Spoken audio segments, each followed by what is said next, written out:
find balance. Yeah, find balance in everything you're doing. And that's probably one of the best advice I can give, because that's not a popular one, but most of the time that's a really efficient one.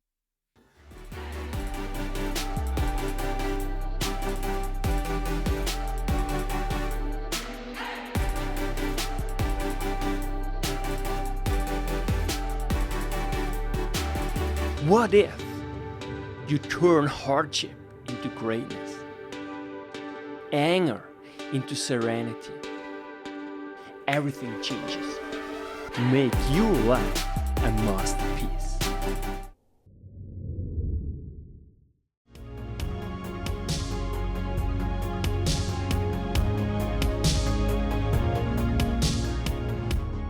Welcome, I'm Yannick, your host, and now joining me, Jeremie Mani. Jeremie Mani is the co-founder of Podcasthon and also is the co-founder of a non-profit organization called All Truth. And he also is an entrepreneur. When he first went to his exchange to Michigan in the United States of America in the 1990s, he really discovered the World Wide Web, got inspired, and then started his first company with 5 other partners, and then ultimately sold it about in 2007 for $33 million, and then became the president for 10 years for Netinho, and ultimately went to Montreal, became there the CEO of WebHelp, and now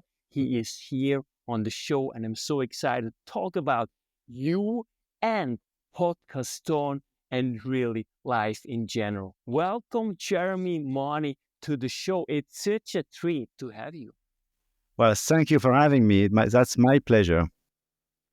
First, who is Jeremie Mani in simply one sentence? Well, not an easy question, but I'm just a former entrepreneur who had some successes and some experience, and I want to use this experience now to raise awareness on the maximum number of charities, and that's pretty much everything. Beautiful. So now let's start and really introduce what Podcasthon is and really aims to do, and then also what really made you start Podcasthon in the first place. So you're right. I will start by explaining this concept, and then we can deep dive into the origin of the concept if you like. We can elaborate on this. So the concept is quite simple, yet somehow powerful. The idea there is to convince as many value-driven podcasters as we can to dedicate one episode of their show to a charity of their choice. And the specificity is to do it in a coordinated way. That would mean doing that all together in March, during the span of 7 days in mid-March. So that mid-March we will have a massive wave of inspiring content, audio contents. And the main objective there is to raise awareness on charities, because those podcasters will have a choice to select any charities they like, one they care about. And so that would mean over 1,000 podcasters, meaning as many charities in a kind of big show during 1 week with a lot of inspiring stories. So there is no money at stake. We don't ask for donation. I mean, you can, but that's completely optional. It's really about a question of awareness, because we do believe that podcasting is a great medium to convey emotions. Your podcasters are great storytellers. And on the other hand, all those charities, they desperately need to connect with a larger audience, for example, your audience. So ideally, there would be a match. It's really beautiful what you're doing, and it also really tells really the story of a lot of entrepreneurs who ultimately go into this sphere of really doing good in the world and try to impact as many lives as possible in doing good. So thank you so much for your efforts. But I want to go a little bit back and talk a little bit about you first and foremost, about your journey and really what made you become an entrepreneur, and walk us really through about when you started and you had this initial idea that you want to go into the world of the World Wide Web, which was back then something really kind of Wild West. No one really knew Exactly. where it will be going. So please walk us through, and then also give us some example that somehow alluded to your quality of being and becoming successful entrepreneur, specifically when it comes to your childhood. Right. So it all started in 1999, so long ago. I feel like a dinosaur. I'm 48 actually, and I was at that time an average student in marketing in a business school in France, and I was fortunate to be chosen to attend one semester in Michigan University in Ann Arbor. So end of 1999, and you really have to understand, or maybe for your audience that may be younger than me, that it was a crazy period, meaning that was the early days of the internet with a lot of dot coms on TV, on billboards. It was really something new. And I mean, I was surrounded by very smart students from all over the world. And at the end of the day, at the end of the class, they would gather in small groups, talk about business plan and startups. I didn't even know what was a startup and what was a business plan. I was really intrigued. And for the anecdotes, it's also where I first read about this word, crazy word, Wi-Fi. It took me days to understand what is Wi-Fi, because for me, internet was, a computer, and you plug it to something, and then you have access to information. But how could it be cableless, wireless? Well, so I'm just saying that in a funny way, just for your audience to understand, it was really, really the beginning of a lot of things. And for me, it was kind of revolution, not just for me, for everyone. It was kind of revolution. And I discovered that I may have an entrepreneurial mindset, but I wanted to be part of this revolution, for sure. I mean, at that time, you don't dream about making money or whatever else, succeeding with your company. You're just dreaming of being part of this something, with the sheer wave of enthusiasm all around. So back in France, early 2000, yeah, very beginning of 2000.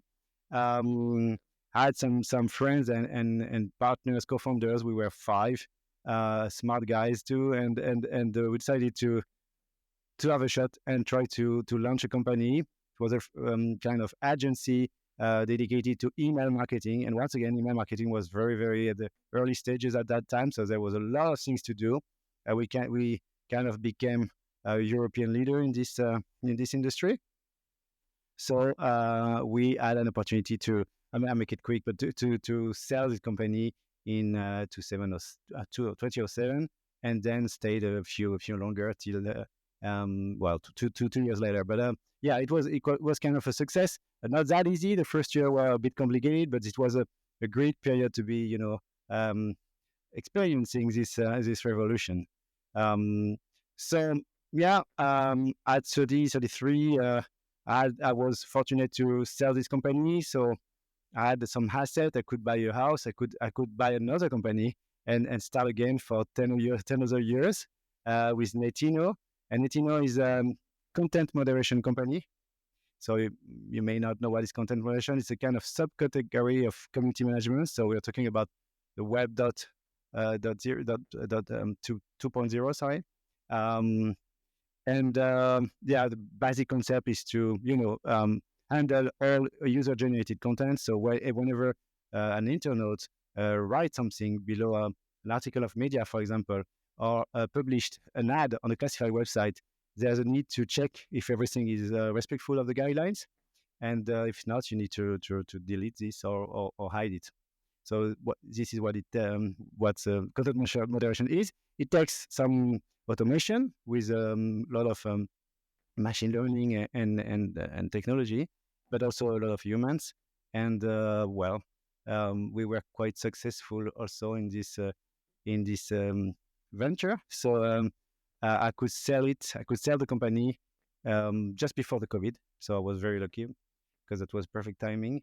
And I had this plan to move to Canada with my spouse and my 3 kids. We wanted to change life. We wanted to experience something else. I mean, that's when you have teenagers, you want to offer them a different perspective on what is life.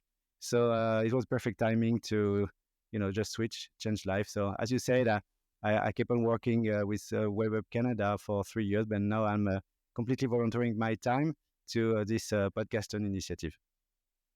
Yeah, that's beautiful. And I love that. And thank you so much for also taking this responsibility and to have actually 3 kids. To me, I always tell, my kids, not my kids, but the kids I teach, I tell always them that the parents are really my heroes because, there's no more important job than being a responsible parent and taking on this responsibility of really parenting. It's just huge, especially given what we go through. And so, thank you so much for this. So, I don't take this for granted at all, given the circumstances, especially.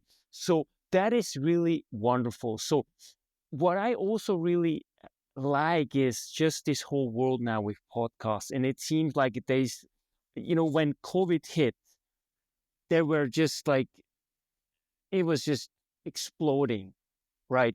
And so, how did you experience this explosion of podcasts, of new medias? It almost seems that now we really live in a different information age. So it's not really cliche anymore to say that legacy media is not really as critical anymore. It's almost forgotten now, especially when it comes to the new generations. There's still some people, I would say 50 onwards, or maybe 60 onwards, who are still, watching cable TV.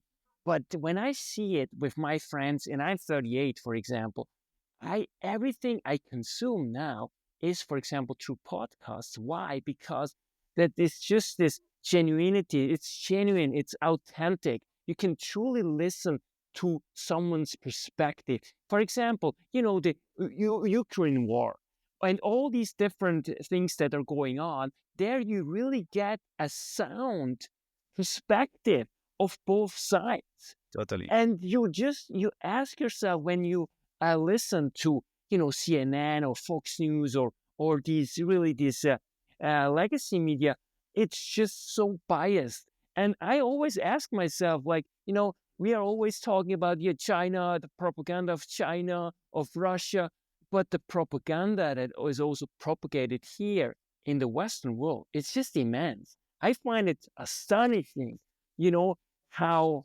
naive to some extent we consume media, or at least the legacy media wants us to think we should think about certain issues. So please dive into it, what you think, what it means to you, and why you really thought like, yes, I want to dedicate my time, and again, volunteering your time to the podcast world and doing such a great initiative. Well, so talking about podcasts, I mean, I do agree. This is a great medium, very mature now. There's a great diversity, a vast array of subjects that you can listen to. And what I personally like is interviews, because you take time to have a nuanced speech, to dive deeper into subjects. I love those podcasts with that we will listen during more than 2 hours, 3 hours. Last time I was in a plane and I was listening for a podcast during 4 hours and a half. And I love it because it was kind of debate. And I feel like I was part of the same room as the two debaters and with the interview, it was Joe Rogan, actually. Joe Rogan with two people, two guests. And I feel like I was in the same room, with my headphones. And I was just listening to the opinion on the one side and the other side, and I love that. So there is so many subjects that you can find through that, and you can take time. And I love the fact that there is no images most of the time. Well, you can watch that on YouTube for many of them, but personally, I prefer the full 100% audio because you just focus on what is said and not on the some other things that might take your attention. So that's what I like. And I found out that most podcasters are value driven because they're passionate about what they're doing. For many of them, they don't make money out of that. So that's really a passionate endeavor. Um, and well, moving to Podcasthon, that's a charity event. It's a non-profit event, and there's a great combo when you're mixing up passion and charity. Um, so as you understood, the idea there is to convince podcasters to invite a representative of a charity at the mic and have a great conversation about the challenges they are facing. And most of the time, because that will be, I haven't said that already, that will be the third edition. Actually, the first in English, but the first two editions were in French only. So somehow we fine-tuned the formula. Like I can testify that that led to that generated great episodes because it comes from their hearts. And those podcasters are from all those who I could talk to. They are passionate and they have a great heart. So I love this industry, I love this media, and I love the people behind. So when because we are two co-founders, and I have this opportunity to name Yves Delnat with the other co-founder. We wanted to do something. We were asking ourselves what could be a charity event in the podcasting world, which is still a fast growing industry, fast growing media. And then we came up with this idea, very simple, to just coordinate the effort. And we were really surprised by the number of podcasters who decided to participate for the first edition, 300, starting from scratch. It was quite a nice achievement. And then 400 for the second edition with many partners. So we kind of structured it. And now we are over 1,000 now, already registered. And yes, still time before the event. So probably we will end up with, I don't know, 1,500 or something like that from at least 30 countries. We already have 30 different countries represented. So that's I love that. I love that. Anytime I have the opportunity to talk to a podcaster to explain the concept, I love the feedback that I have and the mindset of those people. I mean, and I respect that because I wouldn't be able to be to lead a show like a podcast show, because that's something it talks a lot of qualities that I don't have.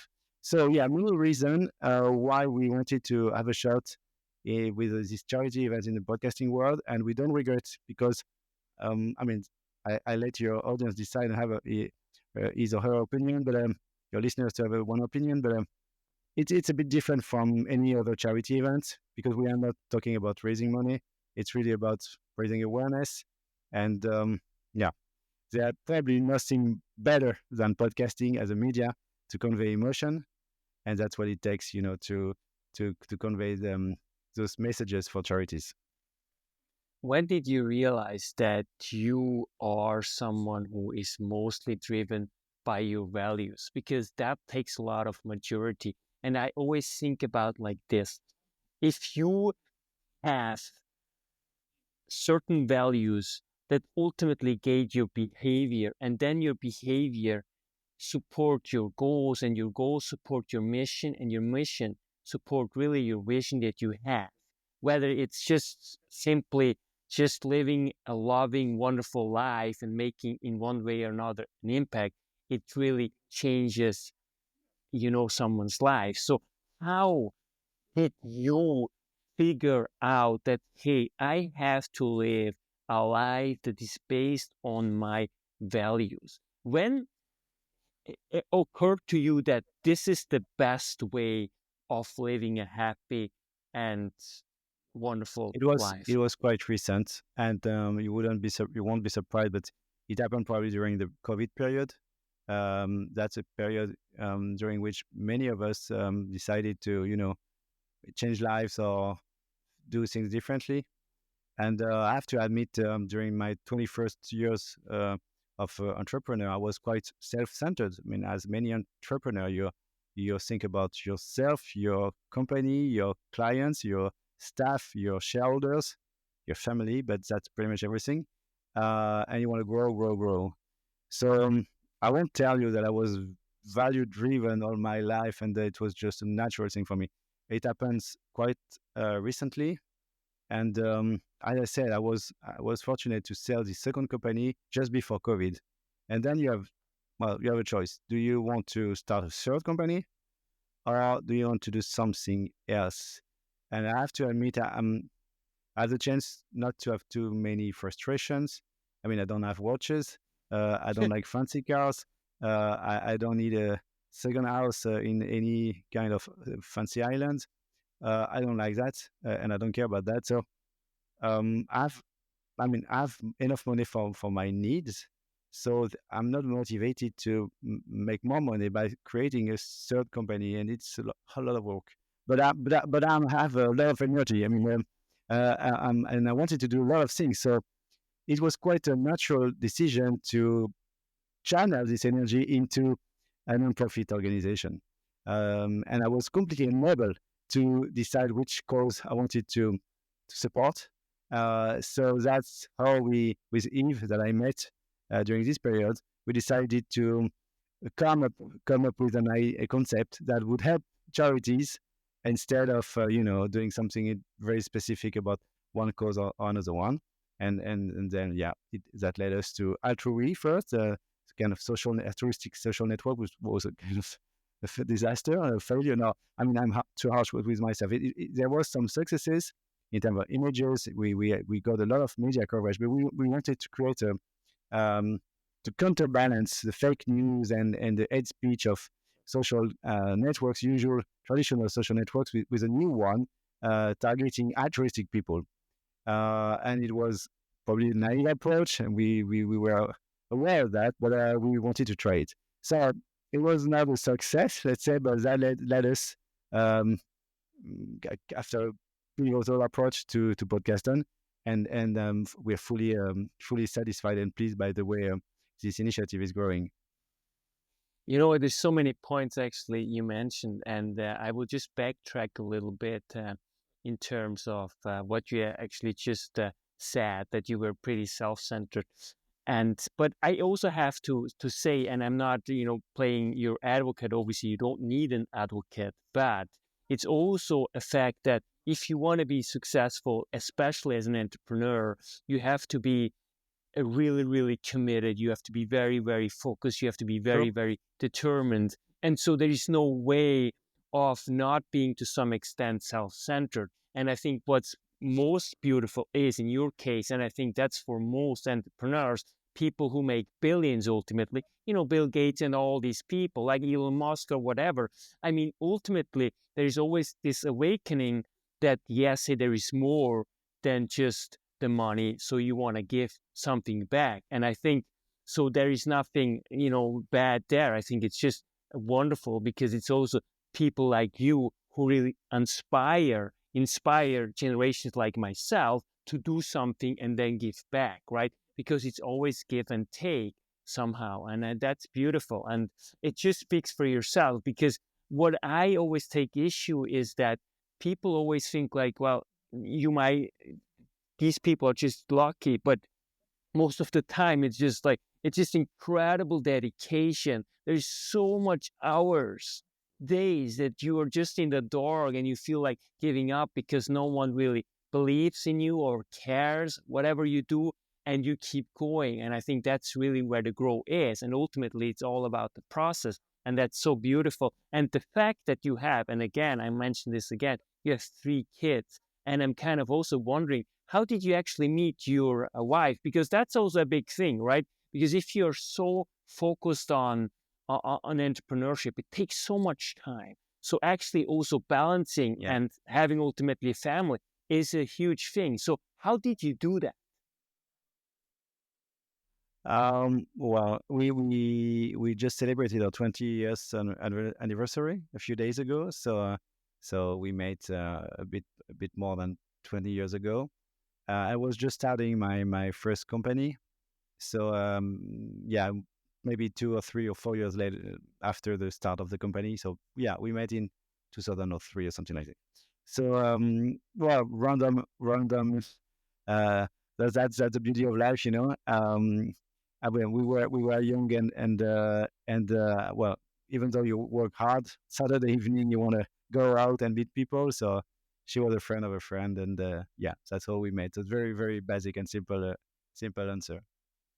But that's Beautiful. true. I mean, what you're saying behind an entrepreneur, you need a spouse, and actually, my wife took care of the kids, and she did that in a great way. And I mean, I appreciate that because, well, it's true that when you're working hard, you need to be complete. You have a freedom of mind, and you need to know that everything is running properly at home and with your kids. And I mean, I love my three kids; they are well educated, so everything is fine. We are lucky with that. Yeah, that's beautiful. That's it takes a lot. I mean, having a family, it's in and of itself an entrepreneurial, it's an enterprise, right? And to me, it's always like this. And I'm curious what you're saying about that. But it's evolution, right? Because we grew up in small tribes and we were hunter and gatherers, and the men were out hunting and and bringing it back. So we were basically, to some extent, we have this entrepreneurial gene in us already. And so therefore, I also think sometimes that it's actually huge that a lot of people can work also in a corporate environment, which is very restrained, right, in terms of your creativity. So how do you think that? So do you think like that is also very hard? So how do you see and compare the two, if we can somehow compare them at all? So I'm not sure I get your question. What do you want me to compare exactly? You know, Family what life and entrepreneurship? exactly. So, basically like having a family is like an enter- enterprise, right? And so, but I was also a little Yeah, you're bit right. going into, Oh, yeah. I'm I don't know if I'm legit to give advices on that. I was kind of a hard work dad. So, no, I mean, I was there, but there, but not there. Physically there, but with your mind doing something else for a long time. It's different now that I'm living in Montreal because I have much more time for them. But they are grown ups for at least two of them. So that's different. But sure, I mean, you need to spend time. You need to, we always talk about quality time, but that's a wrong concept. You just need, your kids need time. They don't need quality time. They need time. They need you to be there even for small and insignificant things. Um, so that's a legend saying, well, I'm not always there, but when and I'm there, I'm having a lot of quality time with them. I'm always hearing that. And if I were to do it again, probably I will try to make more room in my life for that, um, because you can do it. I mean, there are a lot of things that you do as an entrepreneur. You can delegate, and then you will have more time, and then you're much more balanced also.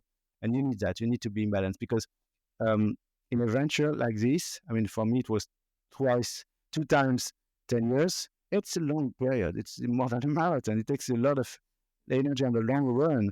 So you can't sacrifice as important things as family and your personal life. So you need to find a good balance. You need to do sports too. I mean, you need to act like an athlete. You need to take care about yourself, about your circle, first circle which is family, and I did the second circle with friends too, and also your company. So that's not easy. It depends on your on many things, but everyone has to find his own way, his own recipe.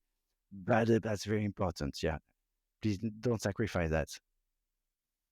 yeah, thank you so much for sharing that. And I didn't really want to go into that, but it's actually to Ellen Langer also. She's at Harvard and she wrote a book. It's called The Power of Mindful Learning. And at the very first pages, she says like the crisis that we have right now is that parents don't have time for the kids anymore. And kids, the only gift that you can give them is your time. However, I want to be very, very clear here that to me, every adversity has its equal opportunity. So I think the way you did it, and you had an amazing wife, amazing mother, I imagine, I just perfectly balanced. And ultimately, I think it turned out being, great. So I think that there's so many different ways of actually doing it. But the most important part is always, and I'm saying that if you have a family, if you're a couple, you got to make sure that you guys really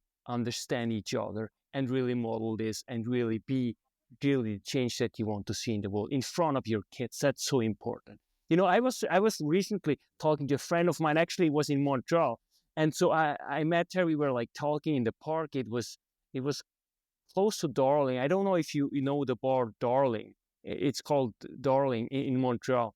It's a Not too beautiful sure. bar. I No. just love it. We were just basically supposed to go and having a drink there, but we were just chatting. And so I told her, my only fear that I have basically is that my parents will be separated or will get a divorce. Even up to today, actually, that's still the only fear actually I have.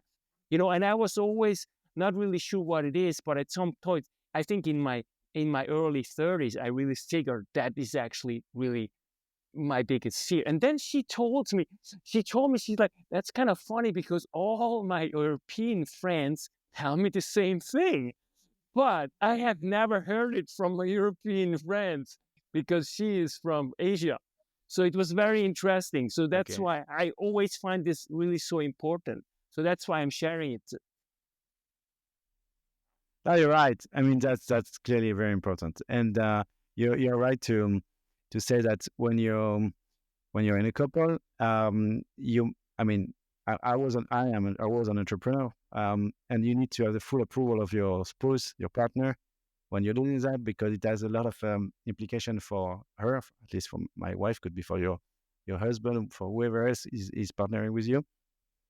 Um, yeah, there's a lot of consequences for him or for her, and you need to, have a straightforward conversation and be sure that you're sharing all your doubts, your stress. You're not always there for a lot of things. So yeah, it's a teamwork. And it really comes true because I really feel like you are such a balanced person and you're really, really on purpose what you're doing. And it really, the way you talk about your wife and just everything, it really seems that you are a role model to really look up to because I think the most important enterprise is ultimately being the best spouse, in the world, At least that's what my values are. And I think this is just so beautiful if you have someone who somehow you can share your thoughts, your worries. Exactly. Exactly. And if I were a native English speaker, probably I will find some even more subtlety to express. I love my wife, and I acknowledge the fact that she was precious, and she is precious in everything that I'm doing. So yeah, that's important to say it. You mentioned a podcast, and I just kind of want to share my thoughts. And please, I want to have your thoughts on that. I always watch podcasts on YouTube so I can actually see also the people. And Okay. I was asking Yeah. myself, what is it? Because you mentioned that you actually do it, you prefer just listening to it. So I just want to kind of figure out, what is it? Why is it that I prefer also the images and you are more about listening? So I just want to kind of uh, get a feel and kind of to understand myself a little bit more. What do you think is it that I am more inclined to also have pictures, you know?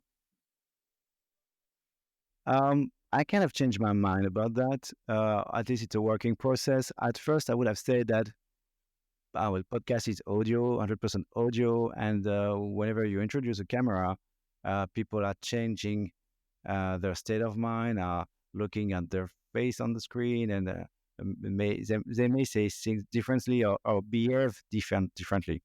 That's on the one hand. But someone told me recently that what he likes about watching a podcast through YouTube, for example, is that you can have some um, different kind of information. And for example, I was trying to imagine what would be this debate I was mentioning that lasted for 1.5 hours. What would be the benefit of watching it instead of listening to it? And I imagine that I may see some surprises at the face of people whenever the opponent was saying something, or maybe you can have some people that are embarrassed. I mean, it adds some information, some non-verbal information to the debate that might be interesting also. So, well, that's a personal thing because I like audio.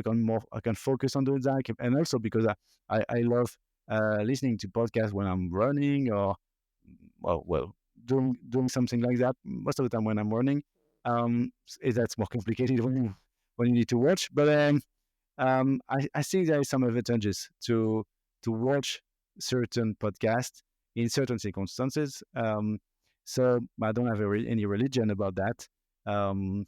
It's really up to you to decide. But yeah, in certain circumstances, I think it's adding some value. It might sound strange because yeah, I'm a kind of dinosaur, and for me, podcast was audio only. But I'm kind of changing my mind.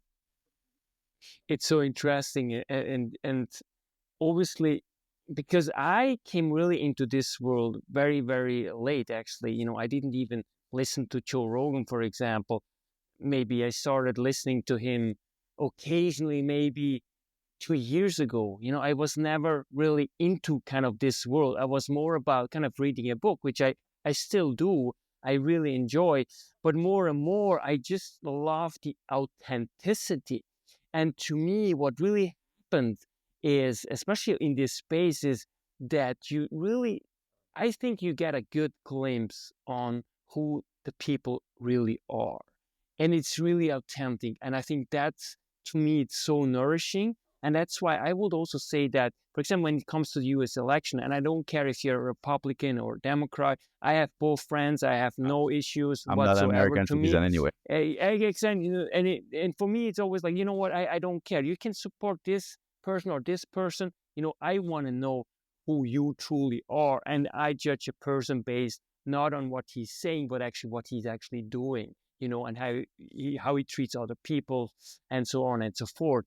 But there too, it was obvious to me that one candidate, he was very authentic, even though he is very inappropriate in so many circumstances. As a teacher, for example, I would say, wow, this is really inappropriate because, you don't want your kid to model such behavior. On the other hand, I will give credit to this person and say, you know what, at least this person is authentic. At least this person talks with you and with a journalist basically the same thing. It's, more or less locker room talk. It's never really filtered. And I think more and more what really helps also at podcasts is people are more and more, again, looking for really authenticity, because now we are in a digital age, which is more and more, it's kind of paradoxical, right? It's, on one hand, it's so easy to connect, but on the other hand, it's so hard to actually connect deeply with people. And that's what we are looking for. Everyone, really, what we're looking for is to have deep connections. Like, I would even make the argument that someone who is really, really works hard, whether he wants to found an amazing company as you did and so on and so forth, underneath really is this very drive to ultimately deeply connect with the very person that you want to commit yourself your whole life to, and to find this. And this somehow helps to do so, because obviously it is competition, and you also want to some extent show that you have some competency, right? That you can actually handle your life, and that you don't just follow into any trap that comes your way. So what are your thoughts on that? Because I find it, I have a big heart for especially younger generations. I still grew up, I was all the time playing in the woods, Indian and cowboys. Today you don't say this anymore, but that's how it was, right? And so it was amazing. So, my first game was like Nintendo or whatever, and my first cell phone was like a Nokia, and it was just beautiful. And I didn't have the challenges that now most young people have, and even adults. The thing is that everyone knows, for example, what we should eat, right? Exactly. Everyone knows what's healthy, but how many people actually walk the talk, can actually do it? It really takes incredible commitment and dedication, and also you need to know the tools and strategies. And you were mentioning something very important, and I want to come back to this. You said, you know what, I work like for every company basically 10 years. And I truly believe if you want to get at something really, really good, you need 10 years, full dedication. And then It if you're takes time. still It takes not, time. it's exactly, if you're still not, then it's maybe not meant for you. But I think that's just, I think, the road that we have to It's like take. gardening, you know. It's like gardening. You can't hurry nature. It takes time to plant a seed, and you have to wait. Okay, you pour water, you need sun, but it takes time, and you can't speed up the process of having a nice flower or any kind of plant or things like that. So when you understand that, you know that it takes time to grow a company. It takes time for an initiative for Podcasthon, like to grow. Yeah, we may reach over 1,000 podcasters. But if you compare with the number of podcasts everywhere in the world, that's very tiny part of it. So there's room for many, many more. And it's everything. It's always the same. So in current world, everything is. I mean, even videos are 30-second videos, you know, and then you move to another one, and another one, and you can't remind anything. I mean, at the end of the day, you don't even remember what you've watched. Um, well, that's definitely not my generation. That's one of my kids for sure. I'm trying to teach them to showcase the fact that you need time. And you were mentioning reading books. That's important because you take time. I mean, even in a book, some pages might be less interesting than others, but that's a um, global piece of art, a global thing that you need to read, and that's at the end of the reading that you might have a conclusion about what is interesting or not. Because sometimes it takes some lower content, you know, to move to a very interesting concept. But if you don't explain the background and what is behind and how you arrive to this point, well, you go directly to the point, but you don't get exactly the concept because it was too fast. You need this time. So yeah, you're right. Podcast is, I mean, there's something very specific about podcast. You take the time that you want. I mean, we're having this conversation. It could last 3 hours if you decide. I mean, after that, that would be your audience to decide if they want to dedicate 3 hours of their time to listen to this conversation. But that, I mean, there is nothing force you to stop after 1 hour. And I can see that with podcasts, some episodes are lasting 45 minutes or 30 minutes, and some other 1 hour and a half because you're completely free. That's your show. You do whatever you like. And some conversation might take more time to elaborate on a specific subject. Some other are quite clear, and after 50 minutes, that's okay. You don't need more. Um, while on YouTube, it's sometimes more structured when there's a lot of data saying that the concentration of youngsters is less than 20 minutes. So you should, if you want to succeed, you should focus on videos that won't last more than 15 minutes. And that's a pity. For sure, you will find counter examples, but most of them are very short. Okay, we are zapping, and zapping. Okay, that's life. I mean, I won't act as a dinosaur and saying that's a pity, but with podcast, at least you can decide to be back. That's funny how you can decide to be back to 3 hour listening. I mean, it used to exist on TV, those 3 hours show in the 70s. And now we're back with that. It's like fashion sometimes, you know. Fashion is a kind of circle. Well, it's just interesting to see that many successful podcasters have shows that may last episode that may last more than 3 hours, and that's fine. And they have huge audiences, so there's a need for that, and probably that's yeah, because people are expecting this kind of nuanced speech, um, taking time to elaborate, taking time to converse, to exchange opinions, to debate, and yeah, I mean, personally, that's what I love. Of course, I mean, it will be so much more alive if we will be able to actually do it in person. And I'm sure I will do it one day with you in Montreal. Hopefully, I make sure Hopefully, that you can do it, because obviously that's a whole other level, and it's just you can really feel yeah, the I'm person, convinced about that. you know. Mm, And true, that's also one thing. true. It's really what I saw, for example, in North America. Usually, you see like people are going in a restaurant, they eat 45 minutes and they go out. I'm like, but that's crazy. I'm like, because in our European culture, especially, France, Portugal, Spain, Germany, Switzerland, Austria. So, and I can't talk for all of them, but most of the time it's really the table. And that's really, we sit there for hours, just, having, eating and talking and drinking. And it's just so beautiful. And that's why you were mentioning about those kind of TV series. It brings people together.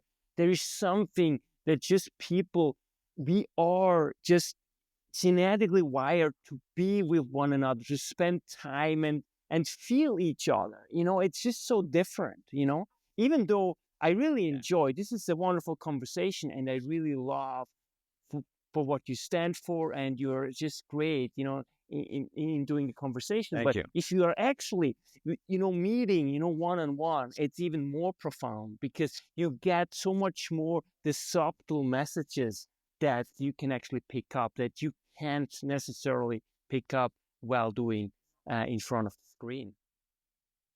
Exactly. I do agree with that. That's for sure. The energy is not the same. But yeah, on the other hand, we would probably never met. And thanks to Zoom and Riverside and all those great tools. And by the way, Riverside is a great partner of the podcast, and so I'm happy to name them. Thanks to those tools, we have opportunities to exchange, to meet somehow, even though it's a bit frustrating not to shake hands. But yeah, we need to appreciate that too. So it would be a pity if you stay behind your screen all day long, but that's great, to connect. And I can take my personal experience with this podcast. And I was mentioning that we currently have podcasters from 30 different countries, and anytime podcaster register, he or she will receive an automated email explaining the all details, the guidelines, a lot of things, but also Calendly, as those online calendars, and that's mine. And I encourage them to pick up a slot, 15 minutes most of the time, just to get to know each other. There's a tiny part of people who do that, but out of 1,000, probably I already spoke to 100, okay, 100 times 15 minutes. And those people are coming from Australia, from Nigeria, from different places in Canada. I'm living in Canada, but from New Brunswick, from British Columbia, and also from, I know, unexpected countries everywhere in the world. And I do love that. That's you can see different personalities. You can see great people. I mean, it's not a question of audience. Sometimes you realize those people are followed by, I don't know, 50,000 people on LinkedIn, and you're having a conversation with them. So probably they are interesting. I mean, most of the time they wrote books or things like that.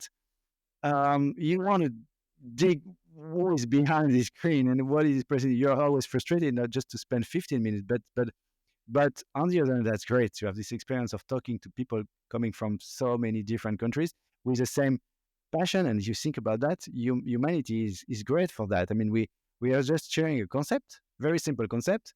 It takes 30 seconds to explain what is this podcast about. And you have people from all around the world who say, okay, I don't know you. I've never heard about this podcast on whatsoever it is, but I like the idea. I like the concept, so count me in. Wow, I do love that. And that's thanks to those technologies. Um, so for sure, in an ideal world, I would go everywhere in Australia, in Nigeria, and we shake hands with everyone. But we need to. Well, that wouldn't be good for the planet anyway. Yeah, let's make it through Riverside and Zoom, and that's not that bad. I fully agree with you. I mean, it's just astonishing now, the technology, the software that we have available, and you can just meet like with you easily. You're in Montreal, I'm in Costa Rica right now, and we can just Yeah, have a wonderful conversation. So, and that's why I'm so grateful for the life actually we have. We have a lot of challenges, of course, but at the same yeah, time, science and everything, it just goes exponential. And I truly believe that climate change, these are, of course, there's social issues, of course, but these are scientific problems that can be solved scientifically. I'm truly, truly convinced. And of course, there needs a political will, but I think there's no way that we won't ultimately solve it. I'm a little bit naive, but I'm just too optimistic. But when I just look at what we have created, how far we came from, like humanity, just in and of itself, it's mind blowing, and it's just beautiful how we can connect. And I think what I really like to what you're doing with Podcasthon is really helping other podcasters really, also coming together. As you said, there's so many interesting people who share the mission that you have, and also of all tools, right? And so I really like that, and I want to dive a little bit more deeply into it, because of course every opportunity has its equal adversity. And so you come with this concept of altruism, right? Especially when it comes to social media. So how do you think this can somehow help in order to make it a better, a more life-giving place? Because of course, there are always bad actors, and that's what we see all the time. I mean, 90%, I would say, are very decent human beings, okay? So there's basically 5% of each side who are just extreme, who just basically poison this space. So what would you suggest, or what do you think like is the biggest challenges right now that the podcast world faces and social media platforms in general? I mean, I agree with you. Most people, a very large majority of people, are like-minded and might be altruistic and are not self-centered. The thing is, you are always putting more intention into two people fighting instead of 100 people collaborating. It's more spectacular. It's generating more stress for everyone, including you. Uh, and that's the way we are. We are a bit like that. That our brain is like that. So we need to be aware of that, and it takes an effort to focus more on the positive side of things instead of the negative. Those social networks. I mean, I could see the rise of social networks. I was there. I was a professional at that time, and I was deeply convinced that it was a positive thing, that it would be good to share ideas and concept and knowledge. That's the theme of your podcast, knowledge. You would share that through social networks. You would connect with people. I still believe there's a lot of very positive things on social networks, but we have to admit that fake news are winning. That hate speech is winning the war, and I'm concerned about that. I don't have any solution. I would love to have one, but I don't know. So we just need to. I hope next generation will be more mature and will understand that better, the way those algorithms are working, and will divert from negative content to put more effort on trying to search for positive things. Um, let's be optimistic. Might be the case. Um, we don't have this problem with podcast industry, I guess, because I mean, this is not a spectacular medium. This is more a profound medium in which you take time to explain things. So it's somehow it's. I mean, it's so different from the snacking content that you can find on those social networks. It's the contrary actually of the snacking content of social networks. Um, so let's put podcast aside. But when we talk about social networks, yeah, it's really up to us individually to educate ourselves and our child to use those tools differently, very differently. We can't rely on TikTok and Instagram to do that properly for us. We need to take some distance with the algorithm, and it takes a lot of effort. Yeah, it's so true. I fully agree. And I think it's also to some extent, I think one of the issues too, to me, is that obviously it's always really hard because you are French and you are well aware of the French Revolution and what it actually means, and what actually freedom of speech means, the importance of it, and it's really hard to find a balance here, and to not you going from one extreme to another, and to really find a healthy middle way. And one thing I always say is that, first and foremost, it's an individual's responsibility to start becoming aware of potential consequences it can have in terms of your health. I think, we have all these data available. We know how unhealthy social media can be if it's used wrongly. For example, what's happening, for example, on TikTok and all these shorts, that's just like the biggest waste of someone's life if you constantly swipe these short videos. And I'm not saying that you should never ever listen to it, but you should build into your daily routine a mechanism where you can allow yourself to have those kind of short content. So you are very, very intentional, because every business wants ultimately your attention, right? The attention ultimately is what really makes money, especially in the online platform. And the science and the technology that is built into, you mentioned, into this algorithm, are just impossible. It's impossible to ultimately to master them if you are not very, very intentional, and you build in It's to your like daily. yeah, you're totally right. I mean, for me, it's like those all you can eat buffet. And if it's all you can eat junk food, well, I'm not saying it's not good. It's not good for the tasty. You feel good, but it's not good for your health. And so that's up to you to decide not to eat it, or maybe just once from time to time. That's really takes time. It takes some education, and it takes time to realize that it's not good for you. So it's there, it's free. Um, it's you can have it at hand, but well, it's not a reason why you should consume it. So yeah, those social networks, they have some very tasty things and healthy food into it sometimes, but a lot of junk food too. So well, that's up to you to decide what is good for you and not.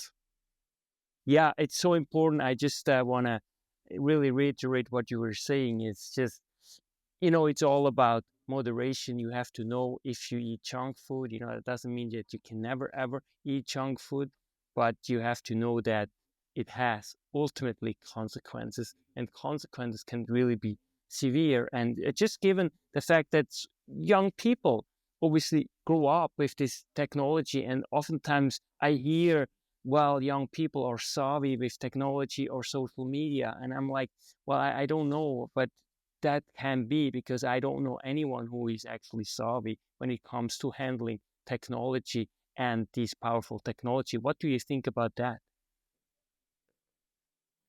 I mean, I'm definitely convinced that technology is great. I'm a bit more concerned about the evolution of AI, but that's another subject. But it's anything. I mean, it takes moderation for everything, for food, for even for sport. I mean, when you're practicing too much sport, you can hurt yourself, or it's not very good for your social life and things like that. So I'm um, I'm a profound believer in moderation for everything, including technology. It's there. Um, it's everywhere around us, and there's a lot of very positive things that are coming with it. But that's so hard, to have some moderate consumption of it. And there's an issue when you're not opening any book because you're too focused on your smartphone. But anyone now should realize that. I mean, there's so much information and education about that. I heard that Australia might modify the law so that any people younger than 16 won't have the right to create an account on social networks. Don't know how will they manage to do that. That's another subject. But it shows that people are evolving, that mindset is evolving, mentality are evolving about that. And it's not just social networks, Netflix too. I mean, Netflix is taking so much of your attention. I love Netflix. I mean, there's a lot of documentary and many, many, very many movies are very, very interesting, but wow, you can't spend more than, well, I won't give a figure because it's up to everyone to decide. But if you're spending too much time behind the screen, wow, that's a catastrophe. So I'm not around to say to people, well, you should do that or not to do that. I'm just saying, find balance. Yeah, find balance in everything you're doing. And that's probably one of the best advice I can give because that's not a popular one. But most of the time, that's a really efficient one.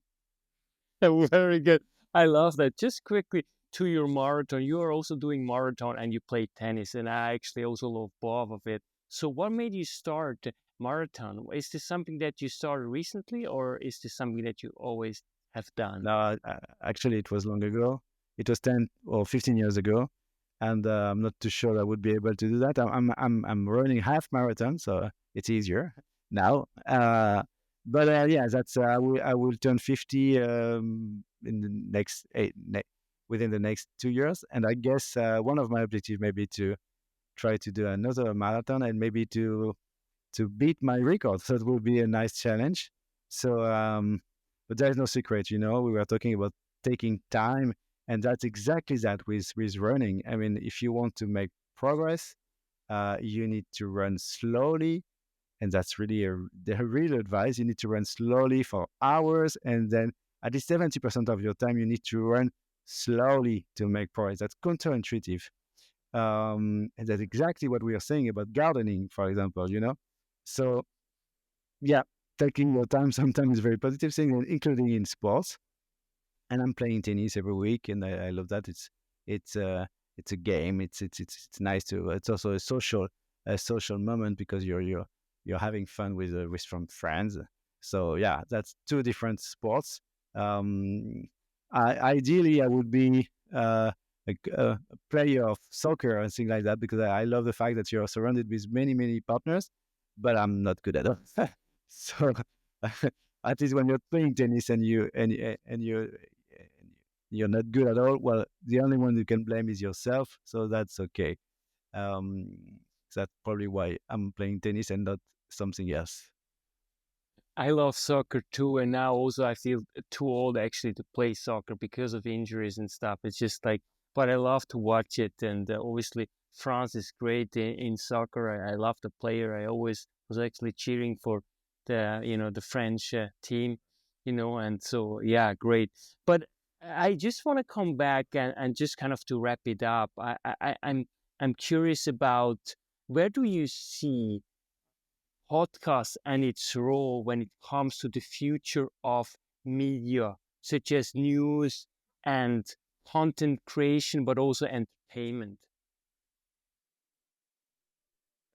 Oh, I'm not that specialist. I'm not into this industry for long.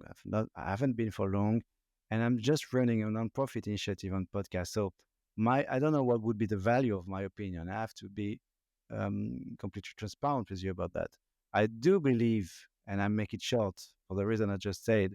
I do believe that it has a place somewhere among the other. It doesn't have to replace anything. It has a place, and that's a good thing if it's keep on growing. Well, you will never heard from me saying that's the only medium that's worth spending time on, and you should stop listening to radio and move to podcast. Well, there's a lot of things on radio that are great. So yeah, I mean, I'm happy that podcast is evolving, and happy that it is existing too. But once again, balance. So if you were to spend all your life listening to podcasts, I'm not sure it would be positive. So yeah, pick up the one you like, some episodes from time to time, and don't forget to do all those things. But it's true that's probably one of the only media that you can do or consume while doing something else. And I was mentioning running, for example. So if I were to prepare for a marathon, I would have a lot of time to listen to podcasts. So I'm happy that it's existing. But I could listen to radio at the same time. So it's just a choice. Probably I will do both. Thank you so much for sharing this last question. What makes you feel alive? That's a very difficult question, but definitely, I love the energy behind this podcast, on the fact that you, and I already said it earlier, but I may elaborate on that.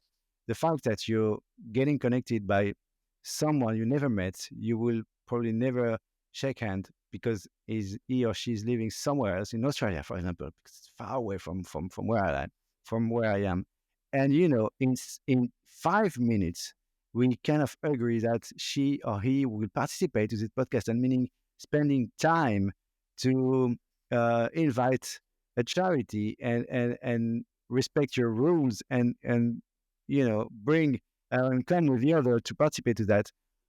Wow, I love that. I mean, because there's nothing to gain. I mean, it's free, but it doesn't. I mean, it's you don't expect anything from that. You're just doing it because you think it's good, and the fact that we are gathering, bringing together so many people from different places with the same goal. I do love that. I do love that. And yeah, that's it's a great energy. That's a great feeling, and yeah, probably that fuels my energy for the day, for the weeks to come too. Jeremy, Money, thank you so much for being on the show, on being truly a gift to myself and really to the world, and with your initiative, Podcasthon.com. So I really invite everyone, I will put the link below, to go on Podcasthon.com. Please. And if you are a podcaster, sign up and really be part of this outstanding initiative and really get a chance to talk to Jeremie Money, the co-founder of Podcasthon. So I so much appreciate you for what you stand for, what you have done, and what you continue to do, really being a blessing to the world. Thank you so much for being on the show. Thank you. It was a great opportunity for us, the small team behind this podcast, to be featured on your show, and a bit more known by your audience now. So thank you for this invitation.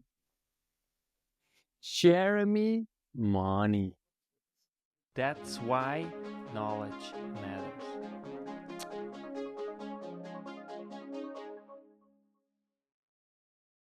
Make your life a masterpiece. Visit now programs.the-ykm.com.